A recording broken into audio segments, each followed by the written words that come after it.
Welcome back to my channel আর good morning to everyone. আমি just এখনই exercise করে এলাম। খুব ঘুম পাচ্ছে এসে, কিন্তু ঘুমাবো না, একটু কাজ আছে, ফ্রেশ হব। তো আমি জাস্ট এখন বাজে তোমার 7:38। আমি দেখো এখানে জানলার এখানে বসে আছি আর খুব সুন্দর রোদ্রু পড়ছে। দেখো, দেখছো খুব সুন্দর রোদ্রু পড়ছে। তো আমি ফ্রেশ হতে যাব। তো ফ্রেশ হয়ে তারপরে তোমাদের সাথে দেখা করব আর সারাদিন কি কি করছি তোমাদের সাথে ওটাও শেয়ার করব। চলে এসেছি আবার রান্নাঘরে। তো এখন আমি চা বানাচ্ছি, খুব মাথা ব্যথা করছে আর সকালবেলা একটু চা নেশা হয় সবারই। আমার স্পেশালি আমার একটু বেশি হয়। আমি দিনে কতবার যে চা খাই, আমার নিজেরই আনলিমিটেড খাই। তো ওটার জন্য বকাও খাই অনেক। হ্যাঁ, তো আমার চা খেতে প্রচুর ভালো লাগে, প্রচুর ভালো লাগে। তো এখন চা খেয়ে নিই, চা খেয়ে তারপরে তোমাদের সাথে পরে আবার দেখা করবো, ঠিক আছে?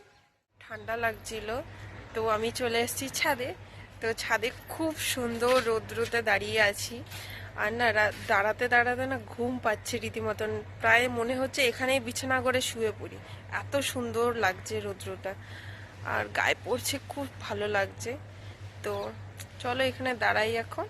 আর আজকে আমি রান্না করব, কি রান্না করছি তোমাদের সাথে ওটাও শেয়ার করব। চলো, ছাদের থেকে এসে এদিকে আমি চিকেন রান্না করে ফেললাম। অলমোস্ট আমার চিকেন হয়ে গেছে। আর এদিকে জলপাইয়ের আচার করেছি, জলপাইটা খেতেও খুব সুন্দর হয়েছে। আর অবভিয়াসলি এটা ম্যান্ডেটরি, চা বসিয়ে দিয়েছি মাংস করার পরে। আর বাইরের ভিউটা দেখো, এত সুন্দর লাগছে। তারপরে বিকালবেলা খেয়ে দিয়ে বেরিয়ে পড়লাম গান্ধীঘাটের জন্য। তো আমাদের বাড়ির পাশেই কিছুক্ষণের দূর এটা, হাঁটা পথ 2 মিনিট এরকম।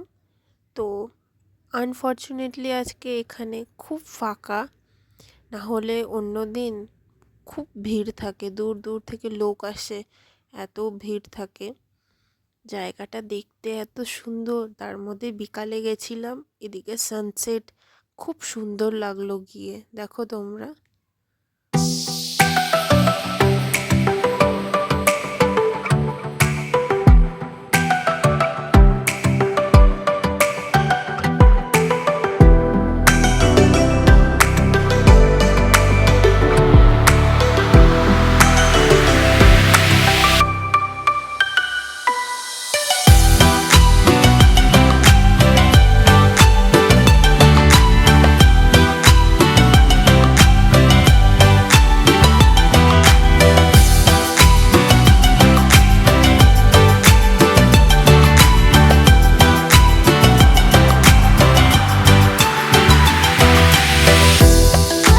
এটা তো দেখলেই, এটা আমাদের শিবঘাট।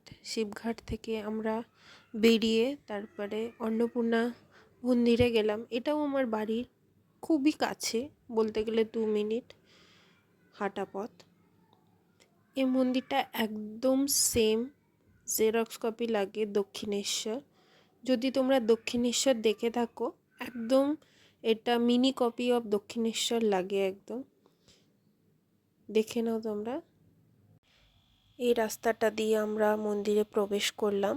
তো এগিয়ে যাচ্ছি মন্দিরের দিকে।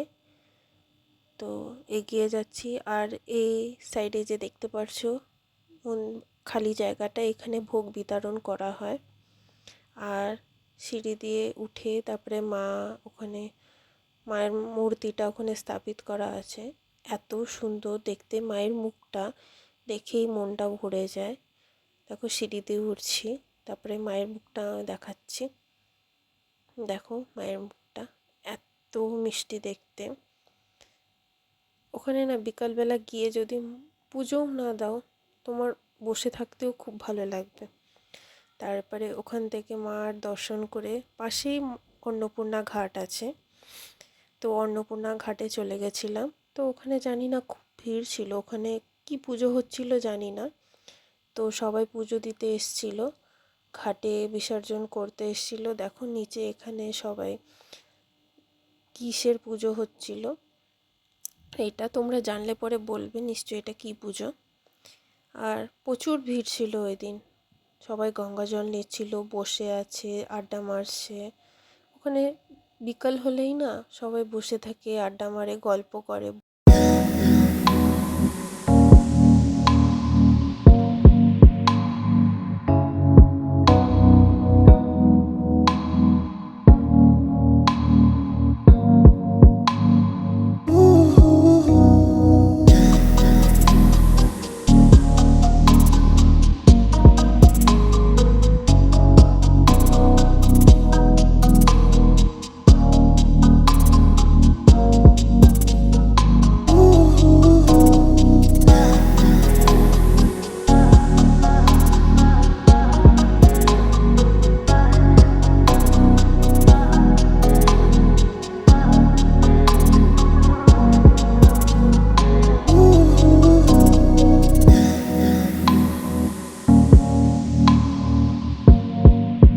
তো এদিকে আমরা ঘুরতে এসেছি, আমরা দুইজন গঙ্গা ঘাটে, অন্নপূর্ণা ঘাট এটা। তো এখানে আমরা ঘুরতে এসেছি, তো আমরা একটু কথা বলিনি, তারপরে তোমাদের সাথে পরে আবার। তোমাদের জন্য এতটুকুই। যদি তোমাদের ব্লগটা ভালো লাগে, do like, share and subscribe, আর কমেন্ট করতে ভুলবে না। Good night, stay happy.